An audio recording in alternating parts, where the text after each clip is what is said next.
This episode of The Candid Frame is sponsored by Charcoal Book Club. The Charcoal Book Club is the monthly subscription service for photo book enthusiasts.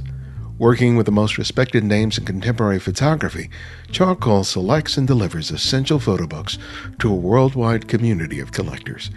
Each month, members receive a signed first edition monograph and an exclusive print to add to their collections. Join the club by visiting charcoalbookclub.com and use the promo code TheCandidFrame at checkout and receive a 10% discount on your first membership payment.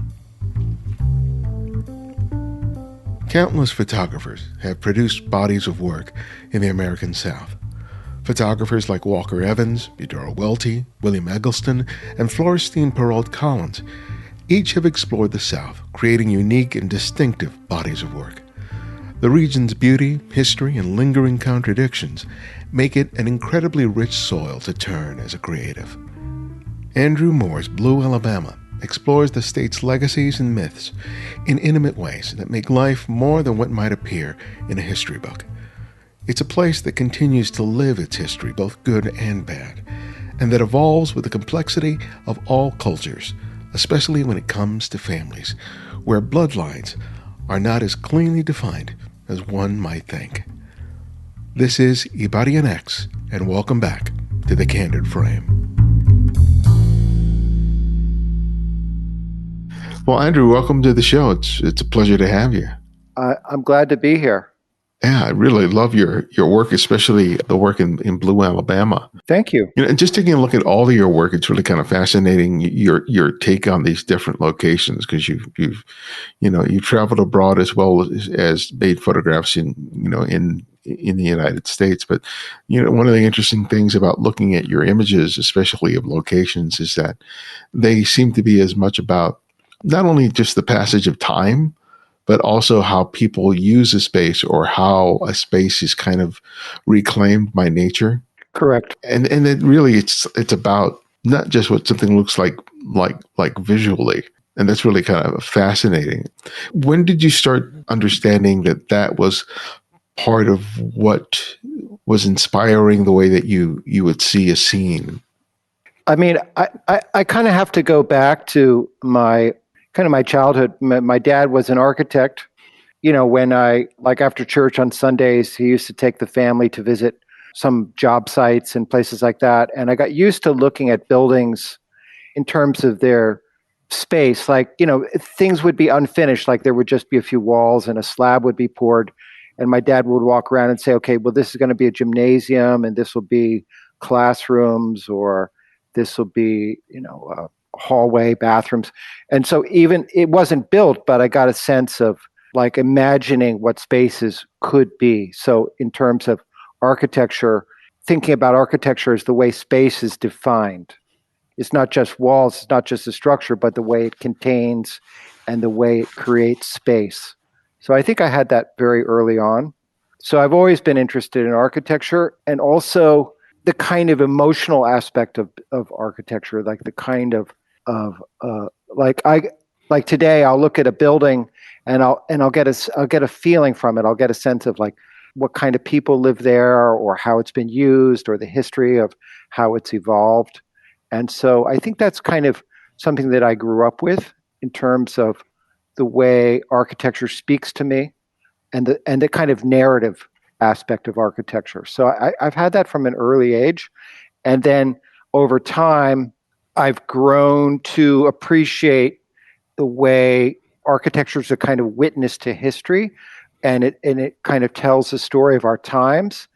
And then also people's, the people that have occupied the building or re-inhabited a building, how they reflect on that history as well. So there's a lot of intersections in terms of the way I look at architecture: the spatial quality, the narrative quality, the human aspect of it, the storytelling aspect of it, and then also color is also a very important part of it too. Your images in Detroit, but especially the ones that you did in Alabama, really kind of resonated with me. I live in Los Angeles, and Los Angeles is kind of a strange city. It's not a city that really has held on to its history. Correct. It's always trying to reinvent itself. So there are a lot of places that, that may have had a long history or legacy that had just been sort of mowed down. And, I remember a period during the 80s where it seems like everything was getting stripped out, toned down just to make up for strip malls. Correct. Right. Yeah. And there would be very little pockets where you could really go to a building or a location or a neighborhood and really get a sense of what had passed along. That was always something that really struck me when I visited other locations. Yeah. Like New York or certain parts of the Midwest, where you would see and feel the history of a place. Correct. But then, it's the challenge, though, for a photographer is to be able to more than just document what the place looks like and able to sort of convey that sense of that passage of time. But what are the things that you found that you gravitate to? What do you look for? Oh, well, if I could just speak to the LA thing for a second, because Sure. When I did my show on Havana back in 1999, Julius Schulman happened to be in the gallery and came by and saw the pictures and was kind of amazed and invited me out to LA. And so I stayed with him a couple times at his place up off of Woodrow Wilson Drive. And I love Julius's. I wish I could go back to LA in the 40s and the 50s when he was shooting, and the kind of paradise that it seemed to embody, and this kind of idea of the future, and this idea of this trajectory into the future, which he captured so well.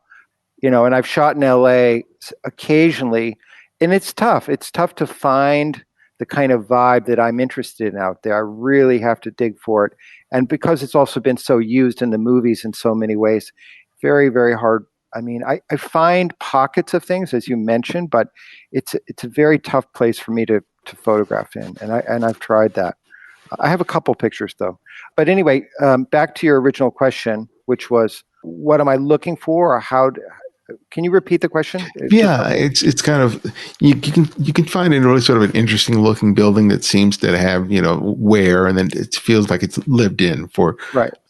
But that doesn't necessarily mean that it's going to quantify into a photograph that really is as evocative as I experienced in the book. And I'm just trying to understand what it is that you're looking to, or what you find you respond to that in terms of making a photograph, because you're not shooting, endless frames on a digital camera. You're working with large format color film. So you have to be very purposeful about what you're doing. Let's just take Alabama for example. I got really fascinated by these houses made of very dark wood, or they'd aged to a very dark, almost like a kind of tobacco brown black color. And it turns out that these houses were made of a material called heart pine, which is the kind of center of these ancient pine trees, 400 or 500-year-old pine trees that, when people first got to Alabama, started cutting down trees. They're these magnificent old trees. They were used also for ship masts occasionally. For me, it was a kind of antithesis to the kind of southern white plantation Greek-style homes that we imagine have been associated with the South, and so it was very pointed that I was going to use houses that were sort of this dark brown black color. That was kind of the metaphor, was a kind of antithesis to these large white antebellum homes that you see all the time and been photographed a million times. So the color, the material, and also thinking about the history of photography in the South and taking a kind of very different approach to that in terms of the kind of feel of it, this kind of very aged, dark quality, almost gothic in a sense, but not like a horror film, just something that had a kind of deep authenticity to it, I would say. So oftentimes I'm kind of playing against type, but generally the pictures have to have a complexity of emotion. Like they'll have this worn quality, as you said, kind of lived in quality, but then there also has to be something kind of hopeful, or somewhat like the struggle, the resilience, the creativity, the defiance, that all these things have to also be measured into that at the same time. That's why Cuba was such an amazing place, because you had people living basically in houses that sometimes were missing roofs or walls, but the will to live, the will to persist in that situation is what made it so deeply powerful for me. Like the kind of despair and hope at the same time. And it's a quality so I'm looking for a kind of emotional complexity also in the whole situation, the building, the person who lives there, how they've inhabited it. It's a kind of rich emotional brew that I'm looking for. How did you come to decide that Alabama was a place that you wanted to explore? Well, that project actually took 7 years because I was originally commissioned by a gallery in Atlanta, Jackson Fine Art, that I've worked with for many years. And they were interested for me to create a portfolio about the South. And this was back in about 2012, let's say. There's a long kind of story behind it, but basically, I scoured the South. I was back because I'd lived in New Orleans. I was in New Orleans. I was in Virginia. I was in the Carolinas, both in South and North Carolina. I was in Georgia, Savannah. I mean, I northern Florida. I mean, I kind of visited even Mississippi and the Delta, which turned out to be like, Mount Eggleston was kind of everywhere there. And I kind of came to Alabama because I met some folks who were very hospitable to me, who introduced me around. And then I realized that lower Alabama or the Black Belt, I mean, they're overlapping, but basically, because I was also in northern Alabama at one point, but the kind of central part of the state had so much history to it, especially in terms of like the whole evolution of like Andrew Jackson kicking out the Native Americans and the planters that came from Virginia and the Carolinas and these huge plantations. And then after the Civil War, the imposition of Jim Crow and peonage. And then, the vicious racism of starting after, when Reconstruction ended. I mean, that's when it began and it went on for almost 100 years. And then you get into, the 60s and the Civil Rights Movement. Anyway, so there was so much deep history to this place. So it had a great historical context. And then it also had the legacy of like this kind of post-civil rights era. Like, okay, well, what happened? What happened what happened after the Civil Rights Movement? What happened after desegregation, when so many schools were closed and so many people left and who stayed. And now, especially in that part of Alabama, you have families, black and white, who have been living in the same town for generations, who are cousins, who are related. I mean, sometimes they even have the same last name. And now you have family reunions where the black cousins have been invited to the white family reunion. And I just felt, wow, if that could happen in Alabama, that could happen anywhere. So there was a kind of progressiveness in the state that I think was completely unrecognized. We think of Alabama as a very red state, but in fact, there are a lot of progressives and there are a lot of people who are interested in, justice and equality. I mean, look at Brian Stevenson and Montgomery at the Equal Justice Initiative. I mean, things they've done there. Again, it had that kind of rich mixture. So anyway, the long story short is that I spent about 3 years searching around, trying to figure out which part of the South I was going to focus on, because I generally need a territory. I need like a defined area to work on. And then I finally ended up in Alabama, and just kind of the path of least resistance led me to meet all these folks and be introduced and be very accepted. And that's a very important part of working in the South is to have personal introductions, to be introduced one person at a time, and eventually kind of build a network of friends and acquaintances and people who knew you, so I could go back again and again. Yeah, because you're going to stick out as, like a sore thumb, with your camera, and everyone's going to be talking about you anyway. Yeah, but that was actually good. I mean, I like, I always work on I do work handheld now sometimes, but generally I'm always on a tripod, and so it's not like I'm sneaking up on people, but they would appreciate it, but there were times where part of the process is to go and meet these folks and have lunch with them or go to church with them and get to know them and their families and really gain that level of kind of intimacy with them where then I'm free to. I love it when people say, okay, just do whatever you want. Just come in my house and you can, spend as much time as you want, take whatever pictures you want, to just do your work. Yeah. And that was great. Even though it's part of the United States, I have to admit that there's very little that I know about Alabama, Yeah. Other than these sort of snippets of history. Yeah. And especially over the last couple of years, as politics have become that much more polarized, there are a bunch of assumptions that we make about different people in different parts of the country. Totally. And as a photographer, you have to sort of be aware that, some of that kind of stuff has found its way into your brain. Yeah. But that you have to be able to parse it so that you can do as honest and as to honor both the work and the people. Correct. Tell me about your own introspection with respect to your own biases or maybe your own misunderstandings of the place and how that changed as you spent 3 to 4 years down there.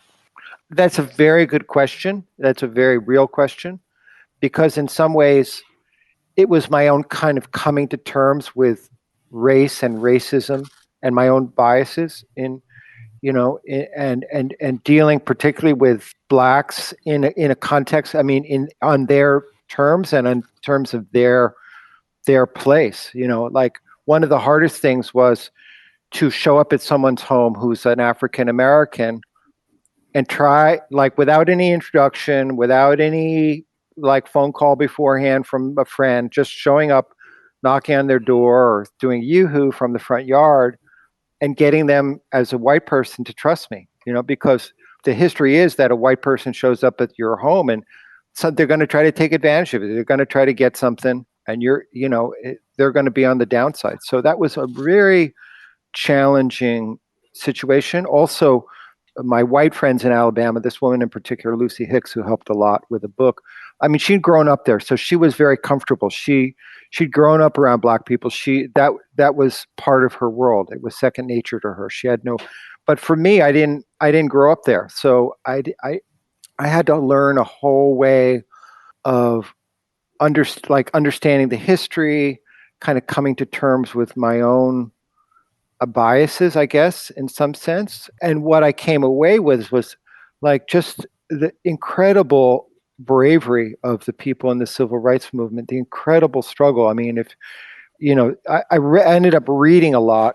There's a book called All God's Dangers that just is like the most mind-blowing book about the experience of being black in the South in 1910, 20, 30, about what it meant, how white people could just take advantage of you, get you in jail, get you killed for nothing without any retribution. And the utter cruelty of that.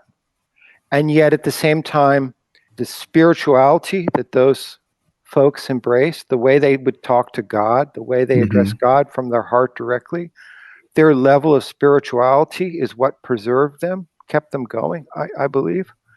And that was another revelation, like how the presence of God, the presence of the power of believing in Almighty really is what kept people going under the worst possible times. Yeah. So it was a lesson. It was more than just a photo project. It was really a kind of revelation to me about what those folks went through. And it's only about maybe a generation or two during the time when sort of Jim Crow collapsed. Well, not collapsed, but where it changed dramatically. Yeah. But what's interesting about the places that you visit is that, and you kind of allude to it a little bit, is the fact is that you have these generations of blacks and whites that have lived with each other. So their families not only are maybe be related to each other, but their families were shaped by the dynamics of Jim Crow and going even further back to slavery, where ownership was there. Is that they are all tied together in a particular way, and I think absolutely. There's a legacy there that holds them together. That's something that for people who live in the city, they don't have that. No. And so it's really kind of interesting to see in your photographs how you see little evidences of that throughout these environments. Because even though you are making portraits of people and environmental portraits, but it seems like the good mixture of images just sort of give you little clues to the existence of all of those things in really interesting ways. It is, that's a good point. I mean, because I intend for the work to be, it's not editorial, it's more subtle, and it really is presenting like little facets of a big story, and then hopefully all those little pieces fit into something larger rather than editorializing. You have to step into the pictures. It's not television. It's not doing all the work for you. You really have to enter into the frame and kind of read the clues, and then and every picture in the book is related to some other picture which is related, so they all are kind of interwoven in a way. But something you just mentioned made me think of something about, the fact is that also the dialogue about race in Alabama was very honest. I mean, it was compared to like living in a northeastern city where I have to feel that I have to say that jargon and certain kinds of language always kind of enter into those conversations, and it's often off-putting. Whereas, like in Alabama, a woman would say, well, 30 years ago, I used to have to go in the back door, but now I get to go in the front door, and that's a really good thing. It was just the level of honesty. It's like, thank you, just say it. I mean, Yeah. I have to say that just the way people spoke about their racial experiences was so refreshing and so jargon free. Honestly, it was very direct. There's a person that stands out throughout the book, which is Pearlie. Pearlie, yeah. Yeah, she's a really interesting character. Tell us about her. I mentioned this in the book, but basically, so she lived in one of these old heart pine houses up on a hill. It was basically a black house, basically with a metal roof, and it kind of foreboding. But Lucy had seen it, and I saw it. And I was like, "Oh my God, we gotta go there." I don't know who lives there, but we gotta go there. And so this was in 2015. Summer afternoon, we drove up into the front yard. Nobody's around. So we kind of gingerly walked to the back of the house, and Lucy goes, yoo-hoo, yoo-hoo.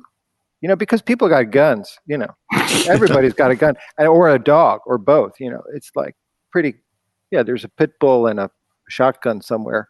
And so this lady comes out and she's in like an old house dress, and she's pretty old, but pretty, pretty shrewd, pretty together. And she's got a gun under her hip and stuff like that. She goes, well, before I talk to strangers, I just have one question. Do you believe in Jesus? And Lucy's like, oh, yeah. And then she looks at me like, the atheist, like, God, say the right thing. So I'm like, yes, ma'am. I grew up Methodist, yes.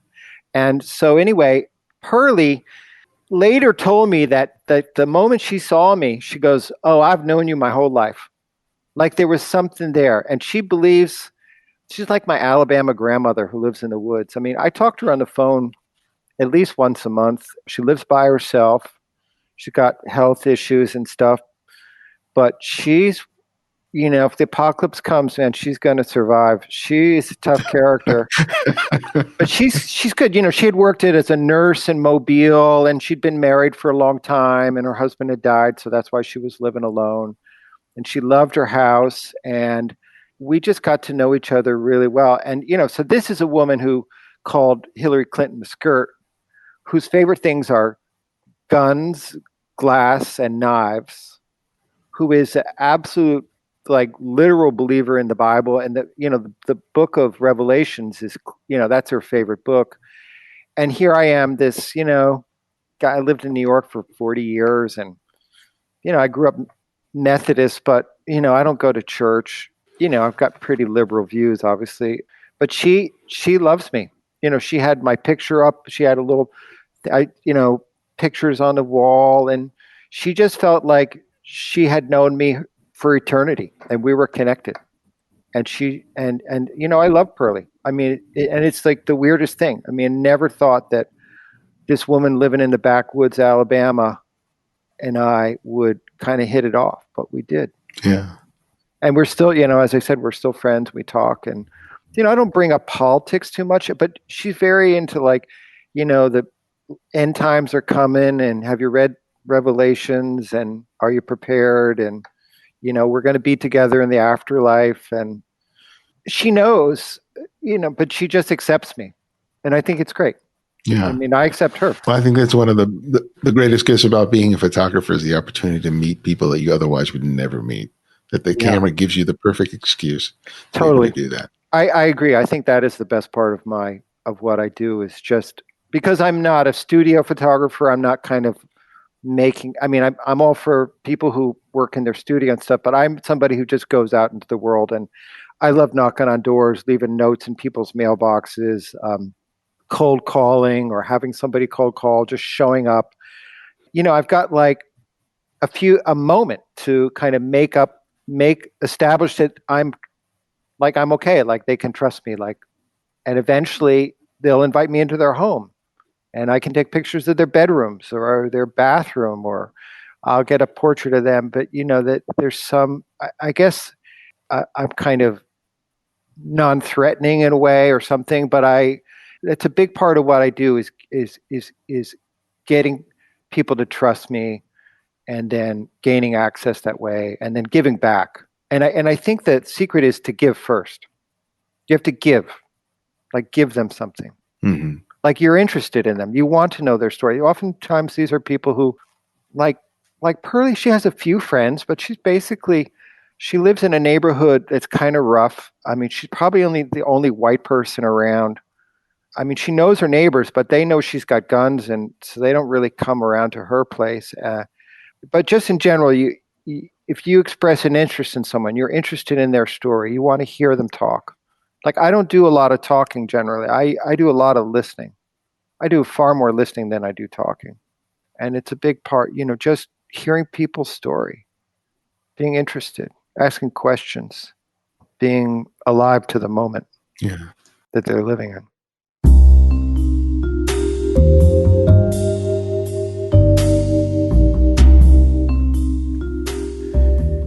If there's one reason why I think you should check out our sponsor, Charcoal Book Club, it's the great selection of books they've offered their members in the past. They include titles like Girl Pictures by Justine Kirkland, South Central by Mark Steinmetz, Black Garden by Jason Eskenazi, and All About Saul Leiter by the great Saul Leiter. These are books that you will return to many times over as you develop as a photographer, gaining new insights and appreciations. That's what my collection has been for me, and it can be the same for you. Charcoal Book Club curates and offers books from great contemporary photographers, and as part of your membership, each month you'll receive a copy of a new book and a collectible print to add to your collection. It's a wonderful thing to look forward to each month. They offer free shipping to the US and Canada and the UK. It's subsidized elsewhere. And if you're not feeling that month's selection, that's okay. You can swap it for a different one of similar value. Visit their website and see what they've offered in the past and what you have to look forward to.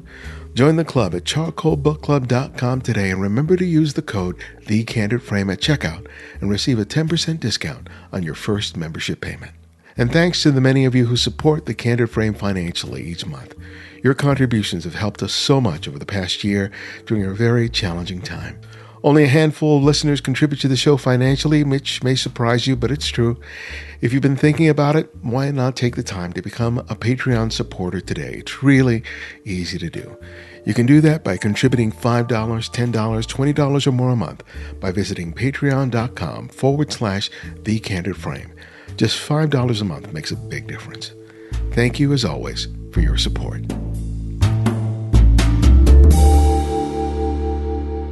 So, over the span of the years that you were there, you would periodically go down there. What was the average time that you would spend down there? Would it be a couple of weeks, or how did you sort of schedule it with the rest of the work that you're doing, as part of your normal life back home? I mean, relatively, Alabama was pretty easy to get to. I mean, I could fly from New York to Birmingham directly. There was like one flight a day. I probably ended up going about 20 times over those 3 years, 3.5 years. And a good trip, like I would go for 2 or 3 weeks and then regroup and then turn around and go back for another 2 weeks. I probably spent about almost 4 months, 4 or 5 months there. So, usually if I go and I shoot for like 2 weeks, 2 or 3 weeks, I'm kind of like out of ideas, out of momentum. I think it's a good, like, and I work every day. So, after 3 weeks, I'm kind of like, okay, I need to regroup and see what I got. And that was one of those projects where the later pictures got better. Like the first pictures were terrible. I made so many bad pictures in the beginning. And then once I finally got kind of in the groove and got closer to people and got the kind of access that I wanted, it got better. But it was tough going. Describe the difference between the bad pictures and the good pictures. What were you seeing or not seeing? So I would say a good metaphor is a bad picture is where you're on the outside looking in towards something. And a good picture is when you're on the inside looking out. And it was primarily the access and the sense of intimacy that you were feeling that was reflected in the photographs? Yes, and then also in the beginning I had like 4 or 5 people, and by the end I had like 200 or 300 people that I knew to call up or to visit again and stuff like that. So people were making calls for me at that point, which is one, like there was a lady named Martha Turner in Demopolis. I mean, she must have called like every family she knew to say, hey, I've got this photographer and can he come poke around in your attic? Or, I heard, you've got a view in your backyard or something, just I had a lot of people making calls on my behalf as well. Before this, you did Detroit, which I think was the first project that you had done in the States. No, before this was the project out in Nebraska, South Dakota called Dirt Meridian. Dirt Meridian, okay. But I was kind of curious to sort of contrast how you saw the work that you did outside of the United States to the work that you were doing in the States. How did you see that work was sort of an evolution of what you had been doing previously? Totally. I think when one is younger, the idea of like going to exotic places and being in something completely out of context is very exciting. But what I ultimately found was that, like, I was in Cuba, I was in Bosnia, then I was in Russia, and then the last project I did, which I never published, was I was in China. I was in Vietnam and then China. I spent a month in China and I didn't get one picture that I liked, or there was one picture, but it was out of focus or something. And I realized, like, I didn't know anything about China. I didn't know anything about the culture. I didn't know the language. I didn't know what anything meant. I was looking at all this stuff and it looked kind of cool, but I had no personal relationship to it. And so I wanted to come back to my own countries. And so if I was in a building and there was a bunch of garbage on the ground, I could look down and I could identify, okay, that's the newspaper, that's a candy wrapper. I used to eat that candy. I would know what the garbage was. I would have a context for what I was looking at. And so that's when I decided, okay, I'm going to go back. I'm going to go to Detroit. I got invited by some folks, some urban explorers, to go there. And I know Detroit. I had friends from Detroit. I'd been to Detroit before. I'd shot pictures there. I knew people. And I knew the history of Detroit. I mean, everybody in America is related to Detroit in some sense through the car culture, if not other things, and music. So I eventually kind of burnt out on the whole idea of doing like foreign travel and the kind of exoticism. It just didn't make any sense to me anymore. So that's why. So I really wanted to come back and focus on my own country. You're from New York. Do you find it difficult to photograph that locale, even though you are very familiar with it? I took pictures of New York in early. I mean, I lived in New York for 40 years, and in the early days, I took pictures in downtown Manhattan. That's in the early 80s, and then in the early 90s, mid 90s, I took pictures of Times Square before it was renovated. And after that, I have to say, I did probably like Staten Island. I mean, I shot all over, but I never really focused on a big project after that. It is hard to photograph the place you live in. I mean, like currently, I'm working on a new project, which is photographing where I live at the moment. I did a lot of assignments in the city, so I'd photograph like the Chrysler Building, or I would do Central Park. But my favorite place in New York was Times Square, the old Times Square. And once that kind of died, I had less interest. I mean, I always think that there are pictures in New York, but it became harder and harder to shoot in New York. And also, just in terms of getting around, getting access, all the hoops to jump through, just became less interesting to me. One of your mentors was Emmett Gowan. When you were he had a chance Yeah, to study under him yeah. when you were in college. Tell us about that experience. What was your takeaway from your time with him? Emmett Gowan changed my life. I mean, I somehow got into Princeton. I don't know. Anyway, I thought I was going to be an architect, and I didn't like the architecture program. I'd heard about. I was already interested. I mean, I'd had a darkroom when I was a kid, so I was interested in photography. And I'd heard that this teacher, and Emmett had only been teaching. I showed at Princeton in '75. He started teaching in '72. So in '75, '76, when I started, I mean, he was 35 years old. He's a young guy. It was great.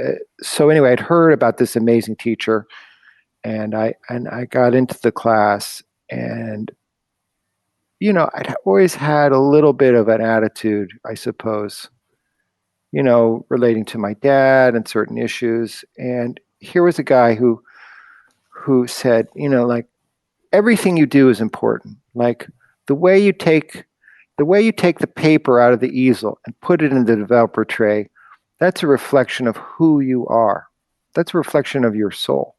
And the way you take it out of the developer and you drip it off and then you put it in the stop bath, that's also a reflection. Like like the way the quality of attention that you give to everything defines who you are. And it was a kind of life-changing moment for me to embrace meaning through doing. Like the way I did photography, the way I treated the materials made me feel better about myself, gave me confidence is the wrong word, like to a kind of belief in myself. And I was also fortunate because at Princeton, most people go to law school or go into politics or, other things. And so there were very few art students. This is in the late 70s. So my year, I was like the only serious photo student.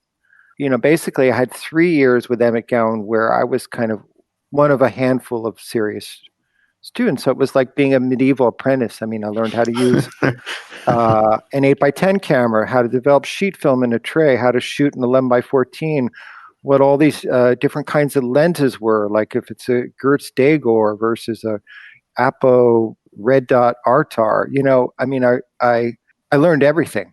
I mean, I didn't learn strobes and seamless paper and stuff like that. I mean, I didn't know anything about commercial photography, but I certainly learned about Ansel Adams, Edward Weston style, and also Robert, Leicas and all that stuff thrown in. So it was such a deep training, and Emmett was a kind of father figure for me. I mean, both good and bad. Like he was doing black and white, I had to do color. I mean, I couldn't.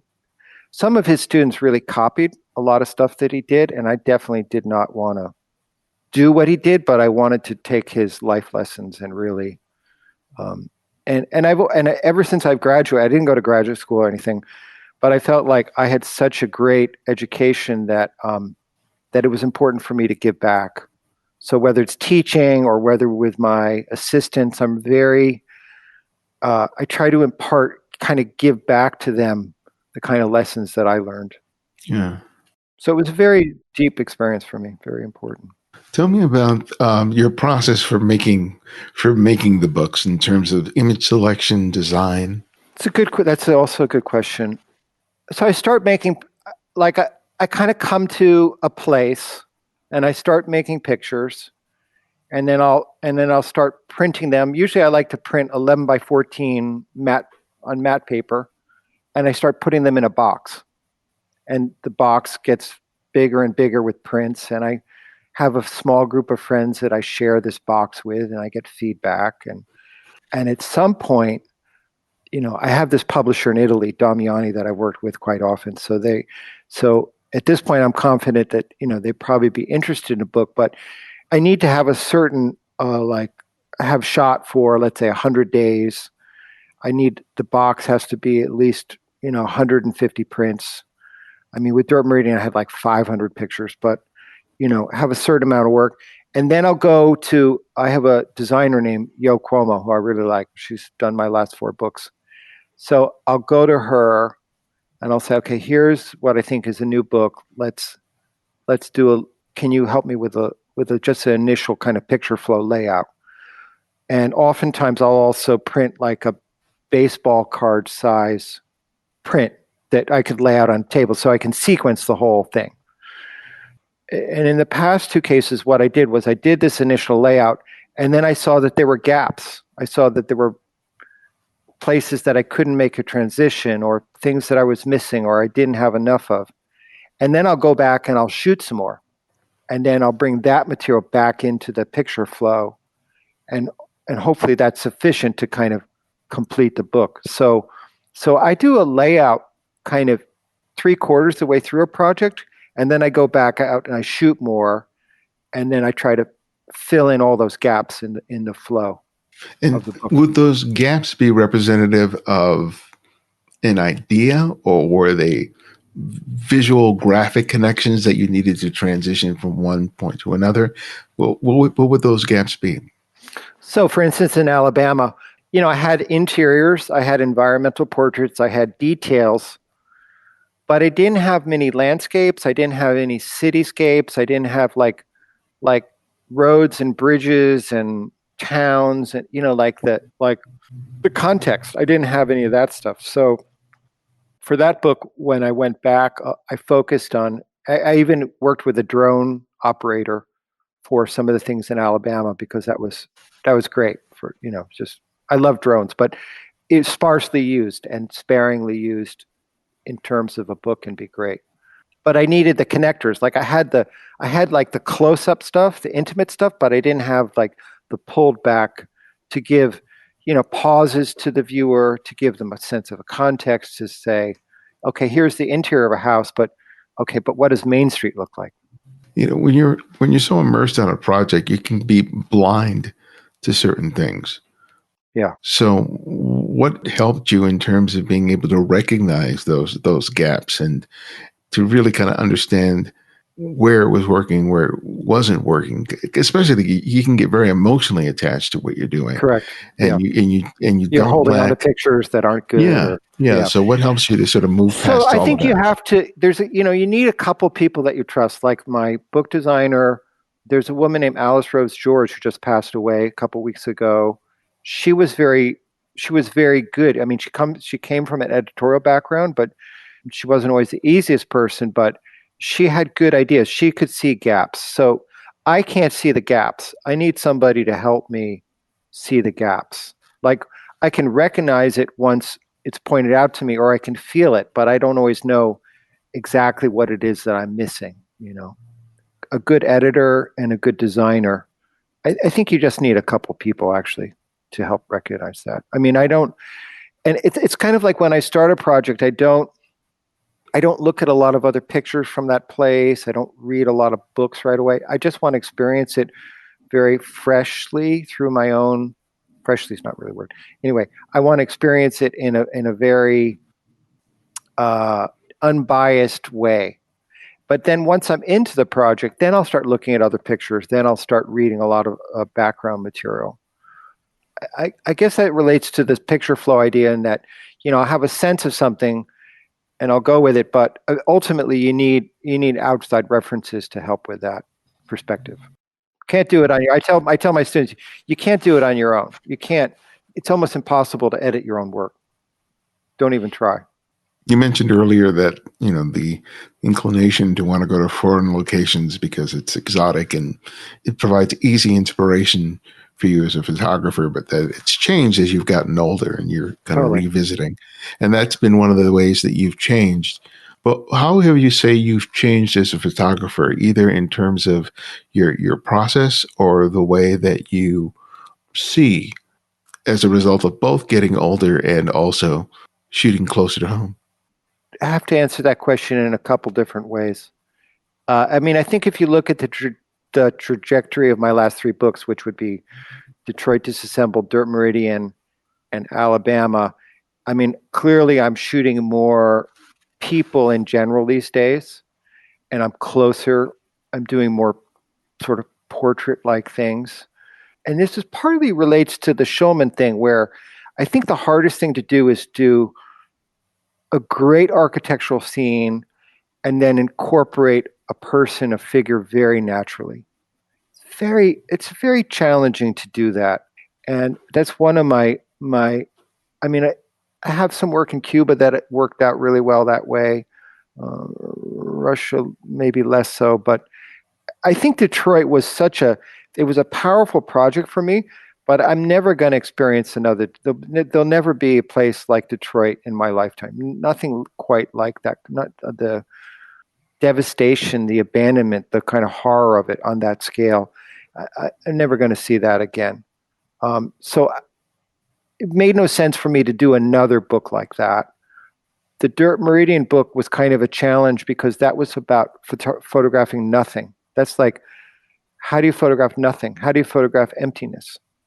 Again, it's an American theme, like the kind of wide open, the frontier, the prairie, the open spaces, it's endless space. And yet, the flip side is it's empty, and so, and then I would say Alabama was much more about my own kind of coming to terms with race in America and what it meant to me as a white person. What perspective, what could I add to that as a white person? In a way, I've moved closer to incorporating the human presence in my pictures more consciously. I still love the low-hanging fruit. I mean, give me an old decrepit house. I mean, I can't resist it. I mean, it's like candy for me. So, I mean, I'm always going to have that, but I like to push myself in new directions. For instance, at the moment, well, you're probably going to ask me that later, but so getting closer to people, incorporating more people in the pictures, and having them really fully integrated in the narrative of the architectural frame. So, I mean, I want it all.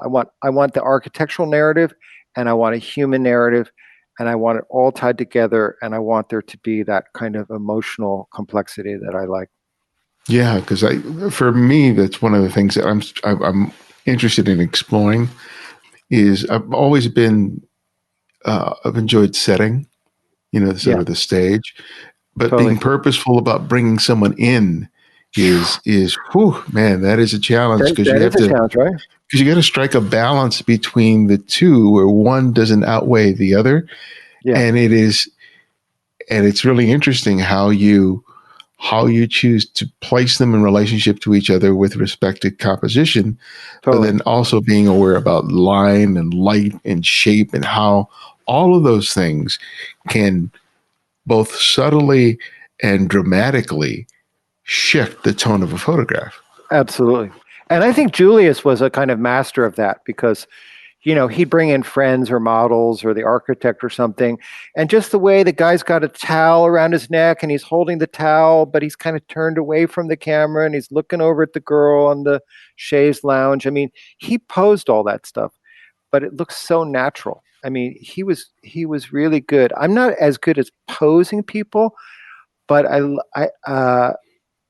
want them to have a purposefulness in some way, It's but I think that for me, that's still the challenge is a setting with a purposeful figure in it. Yeah, there are two of the images in the book that I really like, and they're both of people at a storefront, at a counter. There's the one elderly white man with a bald head, and then there's a black woman in a similar store. Yeah. I love those images, and I think that with those two, you really are successful in being able to do that because you graphically produce a really interesting shot. You also provide context in terms of the relationship between those figures in the space.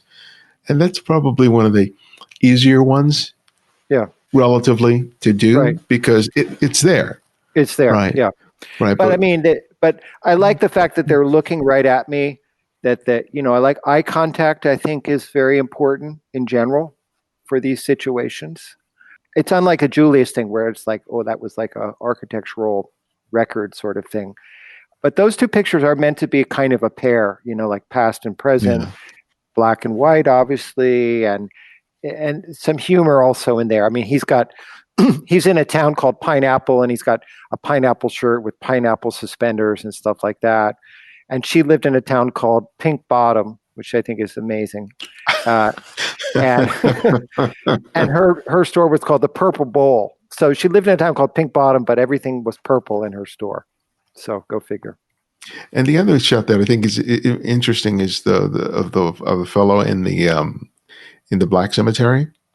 It's Yeah, overgrown, and that's really a sort of interesting photograph because with that, doesn't come off as something that's purposely posed, but it does elicit some of the things that we're talking about in terms of sort of the relationship between the figure and the space, and that's the kind of shot that oftentimes I find difficult to see in the moment, right? Because so many things are fluid. There are things that are fixed, but there are also things that are fluid. And then you have to make choices almost on the fly. totally. And there's the To serendipitous thing, that he was an elderly gentleman. He's a historian and a writer. So he was kind of taking care of this former African American graveyard up on near a plantation. His grandmother used to tell him about it and stuff.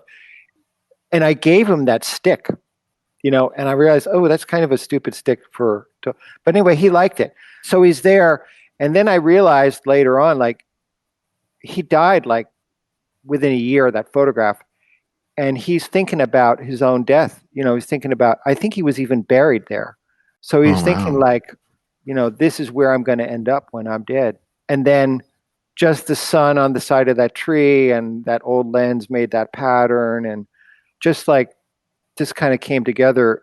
Like there was a lot of stuff that was going on that I didn't even realize at the time was going on. Like yeah, he it's a was great really thinking photograph. about, yeah.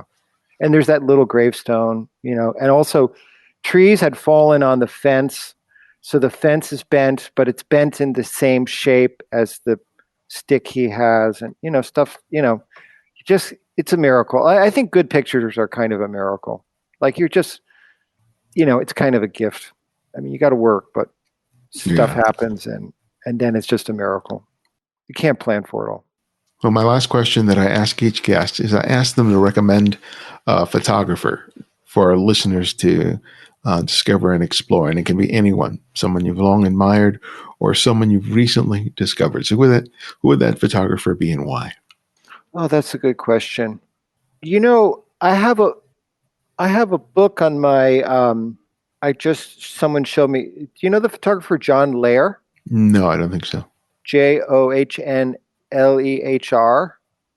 And he shoots storefronts, but they're like a really interesting combination of like how you take a very shallow space and create a lot of narrative in that space. There's also all kinds of words in the images themselves, and I think it's a very kind of modern take on the flatness of our culture, and yet within the flatness, how articulated that flatness is. Ooh, I like that.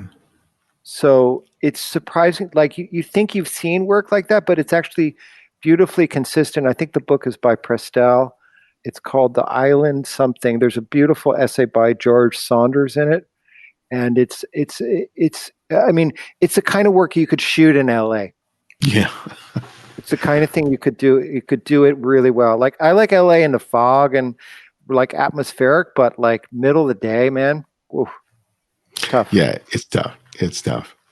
It's tough. I mean, early morning or on a foggy evening or something, but otherwise, whew. Well, thank you so much for making time for us today. I really enjoyed the work and the conversation. Really appreciate it. I really appreciate it too. I Ibarionex. Yeah, you got it. I am. I'm grateful for this opportunity, and thank you for this very thoughtful, interesting time with you.